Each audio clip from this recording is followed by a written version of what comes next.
Competitive horse organizations love saying, love the horse more than the sport. But where is this happening? Can someone show me?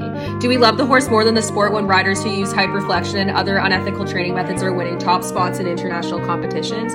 Do we love the horse more than the sport when blue tongues are a recurring theme in elite level dressage because of how much riders are hauling off on horses' mouths? Do we love the horse more than the sport when harsh bits are promised as instant fixes for behavioral problems but really just control via pain compliance?